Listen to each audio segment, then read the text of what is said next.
Welcome to the Glitch Mob podcast, where we are finding beauty in the breakdown. And on this week's episode, I am here with Stacey Sanderson, who is a registered psychotherapist, a social worker, and also an author. She has a book out called Heart Wide Open, and which is a holistic guide to narcissistic recovery. She's got 25 years of experience, and she specializes in helping people heal and release unhealthy patterns that come from narcissistic relational abuse. That's a tongue twister. Yeah, it's a tough one. It's a lot to say all at once. It is. Thank you so much for coming on Well, here. it's my pleasure to be here. Yes. So narcissism is kind of a little touchy subject, but as you and I said, it's something that is not talked about enough, and that we need to get out there for all ages. And let's start by, can you introduce yourself and kind of give us a little bit of background about you and how you got into this? Yes. So again, my name is Stacey Sanderson, and I'm a psychotherapist in Ontario, Canada. And a number of years ago, 20 years ago even, I was working with primarily women who were presenting in the therapy space with anxiety, depression, chronic illness that was difficult for their primary care physicians to identify and diagnose. And I think of this as the laundry list of the complex chronic autoimmune issues. And what I was noticing some similarities in what they were saying. And I started taking attachment histories as I would with any kind of trauma survivor, and started noticing some distinct patterns in what these women were experiencing, both in their families of origin and in their adult romantic relationships. So, forms of being overly criticized, dismissed, ignored, neglected. Some of what we would now see today as being those classic signs of narcissistic abuse. So, these were women and some men who were very much taking responsibility for not just their partners, but for the feelings of everyone in their life, to the point where they were becoming very mentally and emotionally exhausted and energetically depleted, and then, showing up with these symptoms. And that inspired me to take a closer look at both the biopsychosocial roots of illness, epigenetics, and personality pathology. So my work really began front and center with survivors. Mm-hmm. Okay, so let's get into, I want to start with, let's define kind of what a narcissist is. Sure. I think that, and this is part of my call to action, I think that we need a more holistic and broader way that we look at narcissism, which, when I trained in the late 80s and early 90s, is exactly, what we had in the field of psychotherapy. Unfortunately, it has all been narrowed down into the rather limiting definitions found in the American Psychiatric Association's Diagnostic and Statistical Manual, which is meant for people like me, psychiatrists, family doctors, and it is written in clinical language. So it's written in the direction of what we need to know in the mental health space, and it's part of a specific criteria. So it's written in that language. And in reality, when we are in a relationship with someone who's narcissistic, what we see is a whole lot more than what is in that criteria that you would get if you Googled it, right? Right. That would Yeah. tend to come up, which is Which is what we tend to do. I do it. Yeah. I've done Yeah. it, right? And the problem is that when we're looking at it from ourselves and our own experience, we have a bit of a confirmation bias. But if we look at it a little bit more broadly, it captures not only that diagnostic criteria, but attachment-based patterns that these individuals have become a part of. But in my mind, it also is a very significant developmental disorder.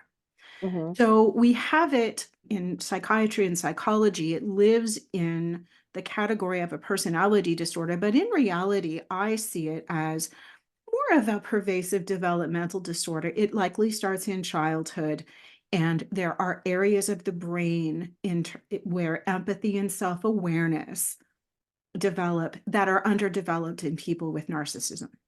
Hmm. The other piece of this is it's on, as many of you will have heard, it's on a spectrum of severity. And so Hmm. within that spectrum, you would be able to take a look at if an individual is experiencing these symptoms, if you will, at least 5 to 7 of them consistently. Right now, that's all fine and good, but anyone who's been in a relationship with a narcissist knows they're not narcissistic with everyone. Yeah. They can show up differently with different people, right? They're Right. That's a good point. I'm glad you brought that up. Yeah. yeah, they're a bit chameleon-like, and they would have learned this in childhood. So I see narcissism as being a void of identity and awareness. I see it as Mhm. being a void of empathy. I see it as being a scenario where one's ego did not fully become integrated into the entire psyche. And so Mhm. there is this defending ego self that interferes with all of the other parts of self. And these are also people who do not fully individuate from their parents. They kind of like they're always very much focused on those early parent relationships. Mhm.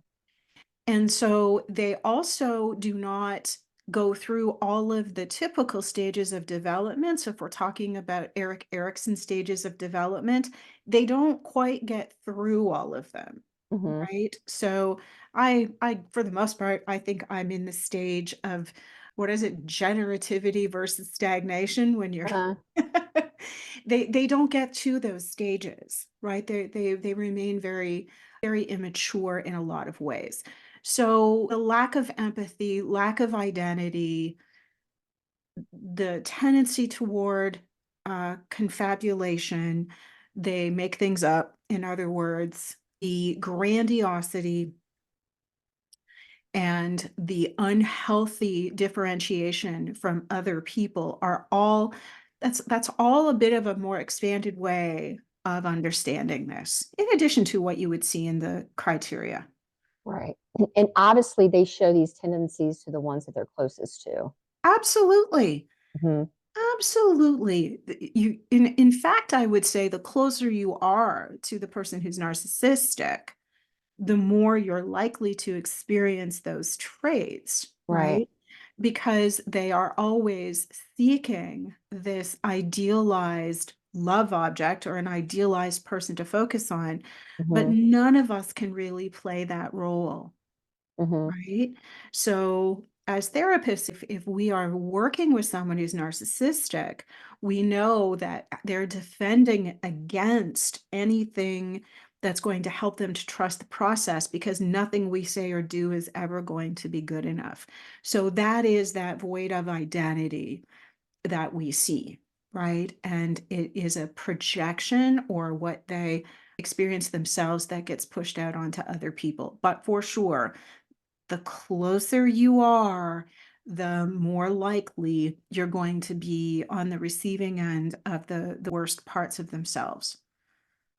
And you also mentioned the word empath is out there also. Can you kind of explain what it means to be what an Mhm. empath is? Yes. So I have a theory, not just me, lots of people do, that as a child, if you experienced any kind of benign neglect, the silent treatment, if you had parents who were volatile or unpredictable, and or if you had to take care of those parents emotionally, that you learn how to identify what someone else is feeling. So your own ego identity and boundaries become a bit porous, and you pick up on what people are feeling. And I know that there's a school of thought that also refers to empaths as having heightened spiritual gifts. And these two things are not mutually exclusive, right? Although God bless those people who got those skills without having to experience any kind of emotional abuse. And God Mhm. bless those who did. But empaths are people who can naturally sense what other people are feeling and can sense the energy of people, right? And in a Right. very subtle way. And this can be a positive thing, but it can also be a very negative thing. So when we talk about a borderline personality disorder, which is another of the more well-known character disorders, I believe people with BPD have what I call empathy on steroids. Like they can really feel what other people are thinking. Mhm. So, and so luckily for narcissists, we, we have empaths who can come in and help to fill that void they have, Yeah. right? They can do the feeling for them. Mhm. Okay, that's I like having an understanding of what we're working with. So your approach to healing from that narcissistic abuse, how is your approach different? So I think that one of the things I realized early on and observed, a number of years, decades ago, is that there are specific steps that people go through in narcissistic recovery. They're relatively predictable. I wouldn't say it's a straight trajectory. People can regress back sometimes, but being very mindful of those steps and then taking a holistic trauma informed approach. And I say holistic because it means taking into consideration how people's energy has been affected, how they have very porous boundaries sometimes, but also taking a richer, more holistic look at what narcissism is and how Mhm. it influences you and focusing on that more on trying to diagnose and change the other person. So I take a very close look at patterns of empathy and patterns of guilt and patterns of codependence, if you Mhm. will, and really get people to be reoriented back into focusing on themselves, which is not easy for a lot of people to do. And then teaching or coaching ways of developing new self awareness and self compassion and healthy boundaries, and ways of making more informed decisions about the relationships they have. Right. Okay. And maybe we should talk a little bit about what are some signs of narcissistic abuse. Sure. Mhm. I was just looking at this because I was going to write a blog post about it. It's These are folks who, and particularly women, who feel very guilty a lot of the time. They may also be people who feel that things are their fault. They have a lot of internalized blame. Mhm. People who've been through narcissistic wounding are, and no one likes when I say this, seeking a lot of codependent control. They like to know that they can influence the outcome of their interactions with people. Talking about the narcissist. No, I'm talking about the survivor. Oh, okay. It's on it like we talk about narcissism being malignant, which is a bit of a dramatic word. But Mhm. when you're in a relationship with someone who is draining you of your vital energy and taking away big pieces of your identity, it's an unconscious way that you're going to be trying to adapt and cope with that, right? Which is Mhm. another sign. There are like quite often people have physical or medical signs: weight gain, weight loss, Mhm. autoimmune illness. People will physically look different, right? So I have people bring in, photos of what they look like, for example, before they got married or met this Right. person, right? They lose their sparkle, Yeah. right? It's like the light went out. So there's that physical, energetic piece of it. These are people who struggle with saying no. Mhm. And there is a really significant component of not just self-doubt, but just questioning everything around them, questioning their reality is another one, right? And so it can take a long time. It's a form of reconstruction and reprogramming to get that back. Right. I like Mhm. that word reprogramming because that's exactly what it is you have to reprogram a lot of things coming out of it, Absolutely. you know. Mhm. And that's actually one we would talk about methods, and that's kind of one thing that connected you and I. Yes. And the word gray rocking has come up. So let's talk a little bit about gray rocking, and then also another method that you introduced me to, Sure. that I know I need to get to, but I'm not quite there yet. But Okay. I love learning about this. So let's talk about gray rocking first. Okay. Um, Out in my garden, I literally have a gray rock just as a reminder of this, Yes. of a great big rock that we moved into the garden. Gray rock is basically not taking the bait.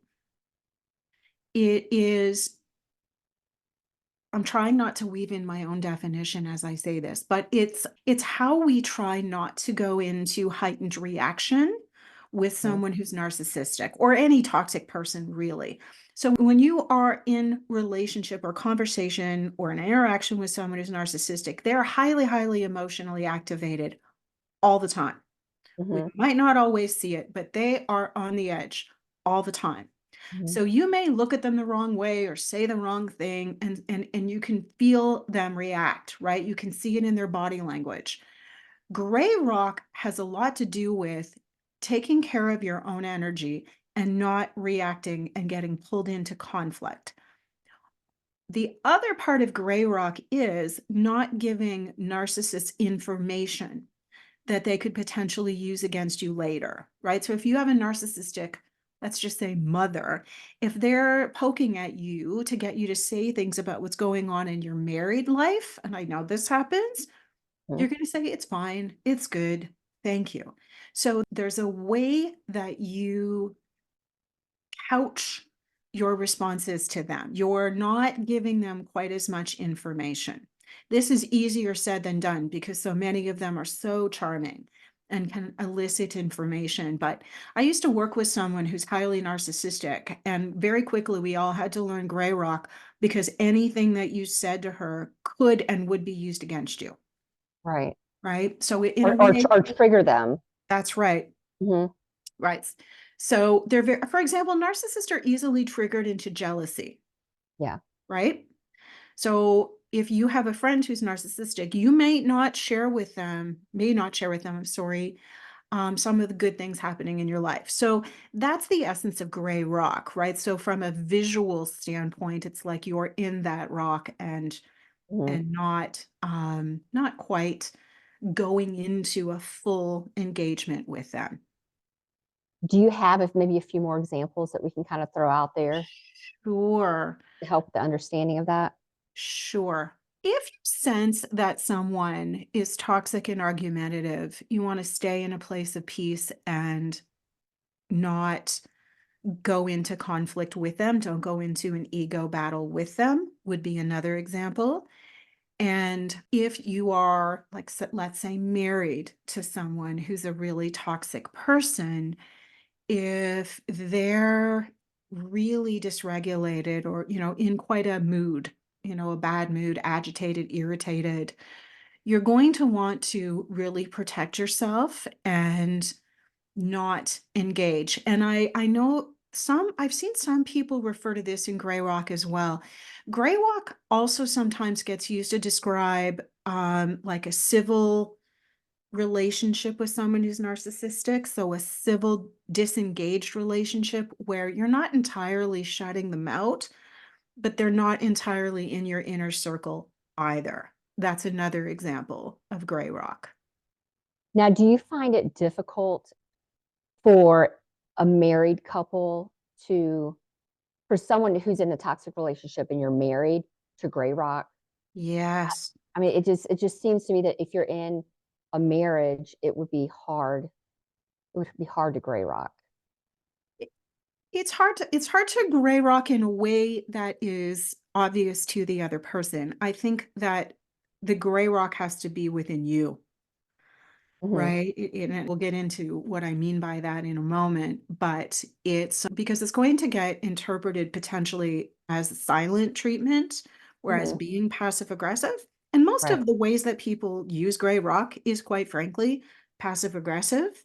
Mhm. But in a marriage, I think you would really need to carefully look at the subjects and topics and scenarios where you need to have more solid boundaries. And the most important one of those would be not getting as invested in how that narcissistic person is feeling or behaving. Mhm. Right. So that's the way you would need to do that. Most of the time, gray rock comes in that kind of situation as you're separating, Yeah. right? As the relationship is changing. But while you're in the relationship, you do need to do a little bit of investigation into how is this person triggered and what do I do to be a bit more neutral in the way that I'm talking and engaging with them. It's hard to do if you live with someone. Right. So then let's talk about this other method that you Yeah. introduced me to, and that is called compassionate detachment. Yes.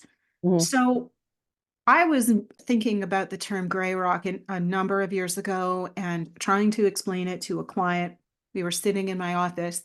And at the time, I was teaching mindfulness and meditation and self compassion and Mhm. teaching people, how to really regulate their emotion by finding self compassion and by detaching, from things that they can't change. And so I'm sitting here with this client and it just came to me like this idea of compassionate detachment where you hold yourself in a place of love and kindness and compassion and hold the other person in a place of compassion and detach. Mhm. Right? Don't be invested in what they're thinking, feeling, saying. Don't expect things from them that they're not capable of giving you, right? Which is how you get hooked in every Right. single time we think it's going to be different.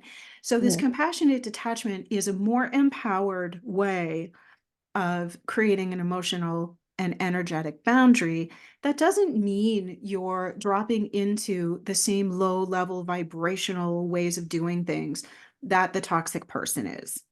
Mhm. And that's in a nutshell. It has to be something that you practice and embody for Mhm. it to really work. I mean, do you have maybe one or two specific examples of how Yes. you respond in a compassionate, detached Yes. way? So, if we go back to what I said about understanding narcissism as a mental illness, and I don't know where we lost that along the way, but we have. Mhm. If we understand that, then we can also see that person's level of suffering. I am not saying that we feel sorry for them, and I am definitely not saying we need to help them because that's not wise to do. Mhm. But it does empower you, right? When we can be compassionate toward another person, any person, but particularly someone who's toxic, it shifts the power balance, right? Mhm. We're not as in a low power situation, right? It evens things out a little bit. And it means we don't go to a negative, defensive, wounded place. It also creates a powerful boundary because if you can show up and be kind and compassionate toward yourself, it is much more difficult for someone else to make you feel bad, right? Narcissists Mhm. are really good at targeting people who have chronic low self esteem. So if you can be kind to yourself, that's going to protect you a little bit. Mhm. So it helps to kind of visualize this, right? Like, you can picture a shield, like, like Captain America or like Wonder Woman. You've got your golden Mhm. lasso, whatever works. But it is this Your drama shield. your yes, Yeah. yes, Mhm. your cloak like they use in Star Trek. I have all kinds of these that I use in trauma work, but it is this on a deep, deep level, it is abandoning the idea that this person can change, right? That's the Mhm. deeper part of this. Right. So, which is so hard to do in the moment. And I have met clients who do this really, really well, but it is the two parts. You're putting yourself in a place of compassion and holding yourself there, extending that then to the other person and releasing them from the idea that they can be a different person, right? Mhm. And releasing yourself from the idea that you can influence that. And that's probably why people stay in relationships for so long, because they hold on to that hope of, oh, they're going to change. They're going to change. It's going to get better. It won't be like this next time. Yes. Hmm. Yes. It's a story that they tell you that you then internalize and believe yourself. Right. Right? So if I can use this language, it's a way that we gaslight ourselves. Yeah. Mhm. So let's talk about gaslighting a little bit. Sure. Mhm. I gaslighting was the word of the year for I know 2023. it was. It was. Can't imagine why. Yeah. Uh, So gaslighting, of course, historically is a reference to that old movie where the husband or a male partner in the movie was dimming the gas powered lights, and when the wife was talking about how the lights were changing, he would say, no, they're not, you're just crazy, mhm. which, is its own weird form of Munchausen's by proxy, right? Mhm. Which narcissists do quite often. But in today's parlance and use of the word, I make this equivalent to I didn't do it, I didn't say it, it's not my fault, this is all you. Yeah. Right? So if you think about a 5 or a 6-year-old, and I just heard this morning on our public radio here in Canada called the CBC, that kids start learning this around the age of 5 or 6. They start lying, not telling the truth. And so if we think about how stuck narcissists are and the fact that they can't be accountable, Mhm. this is really where the gaslighting comes in, right?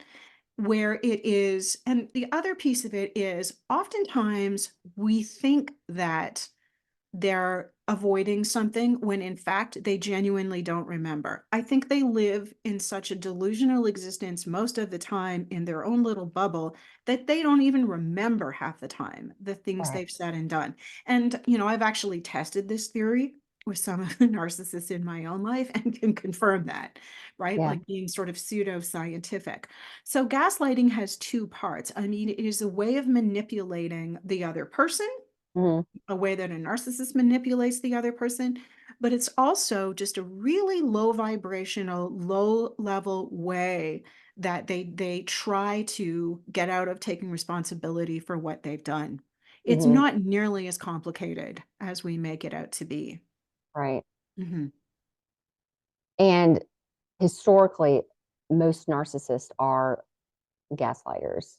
I think so. Yeah. Yeah, I think it really speaks to some of the defense mechanisms that they had to develop as children, Mhm. right? And it really speaks to that lack of ability to have empathy for someone else and that lack of self awareness and the way that they have to manipulate situations so all attention comes back to them in a positive way. It's Mhm. all of those reasons. And if you're in a relationship with someone who's far along on that spectrum toward, sociopathy, then you're going to see even more of that gaslighting where someone is deliberately trying to manipulate your reality. Mhm. And I hope that doesn't apply for anyone who's listening, but that's actually much more rare, the severity of that manipulation. Mhm. And one thing I could never really wrap my head around is how do you how do you keep up with all the lies? You know, And part of gray rock would mean you're not, mhm. No, I'm right? talking about like as the narcissist and as the Oh, geez. gaslighter, They can't.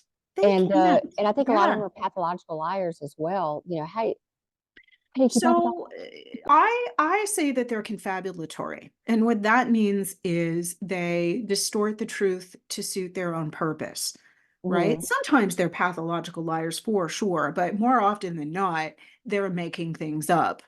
to suit Yeah. their purpose. And Right. confabulation's a little bit different than lying because it just means you don't know you're doing it. The rest of us who have a conscience rather, Mhm. we know we're doing it. They don't know they're doing it. Yeah. Right? hmm And so can they keep up with their lives? I think sometimes they do a really good job of it, actually. Right. Yeah, which is part of what's so confusing and frustrating. Right. What are some other ways that people can heal from narcissistic abuse? I think the first step of that is developing an awareness of what the other person has been doing and how that's influenced you. Right? Hmm. That's not what people do. They focus on the other person. So, really focusing on you. What parts of yourself have you lost in terms of Right. your uniqueness, your creativity? What's different for you now? And then I think that it needs to be something and an approach that's above and beyond the traditional psychotherapy method. There is not much out there in traditional psychotherapy that meets those needs because it is such an illness focused model in a lot of ways. Hmm. Right? So it needs to be a bit more holistic. So you're looking at, healing yourself on the levels of mind, body, and soul, Hmm. right? So incorporating modalities that are healing for you. So that might include meditation, yoga, art, dance, whatever you love to do. And Hmm. then the other piece is finding a small circle of like minded people to mitigate some of the isolation. And I totally forgot to say that earlier. But Hmm. one of the ways that narcissists abuse, of course, is isolation, right? They Yeah. weaponize loneliness. So then you want to have like a very tight circle of people who really support you. But the most important piece of this is protecting your power, standing in your power, Hmm. and bringing back to you all of those beautiful things about yourself that the narcissist resented and wanted to take away. Hmm. And then, of course, boundaries. I forgot that. As Right. the boundaries queen, I forgot to say Yeah. Which I feel like boundaries might be the word of the year for 2024. it. I hope so. I know, me too. And that healing process can take a long time. hmm It can because people can get pulled back into old patterns, right? So when you understand how you got pulled into this type of abuse in the first place, meaning the early patterns you've learned, then you can start to change them. And I think that people have, they have these really profound and compelling moments of awareness. Hmm. But where they often struggle is in remembering how worthy they are of all of the good stuff in their life. That Hmm. takes time. Right. And I like how you said that you should look and see how it's changed you. Yes. Yes, and it's very difficult for people to do that, which is why I teach a lot of self-inquiry, so a lot of skill around understanding how you're triggered and understanding why you respond a particular way Right. and being able to take that deeper look into what's happening for you, Right. right? And your website has a lot of good information. Thank you. There's a quiz on there that Yes. listeners can go and take. How can listeners get a hold of you and kind of check you out? Sure. So the website is a great place to go. There is a little quiz on there. There's some good articles. The website also has the link to my YouTube channel and all of the amazing podcasts I've done, like this one. And I also have a Facebook page called Stacey Sanderson at Inquire Within, where you can also get connected to all of those resources. Mm-hmm. Mhm. Right. And your website is staceysanderson.ca. CA. Yeah. To think about it. .ca. Very easy. StaceySanderson.ca. Yes, it's Yes. the Canadian domain. Yes. Well, can you leave the listeners with just a good piece of advice? Oh, yeah. Mm. It really is to, celebrate everything that's beautiful and unique about you. stand in your power. If there are any empaths or highly sensitive or gifted people listening to this, it's so important that you heal and reclaim all of these beautiful gifts because the world really needs you right now. I love that. That gives me chills when you say that the world needs you. That is so true. Yeah, We're all here for a purpose, and we should be the best versions of ourselves. absolutely. So Absolutely. Just like the beautiful work you're doing, Monica. thank Yeah. you. I appreciate it. Well, I'm so glad that God crossed our paths, Oh, same here. and I'm going to go work on some compassionate detachment. Okay. Thank you again. Thank you so much.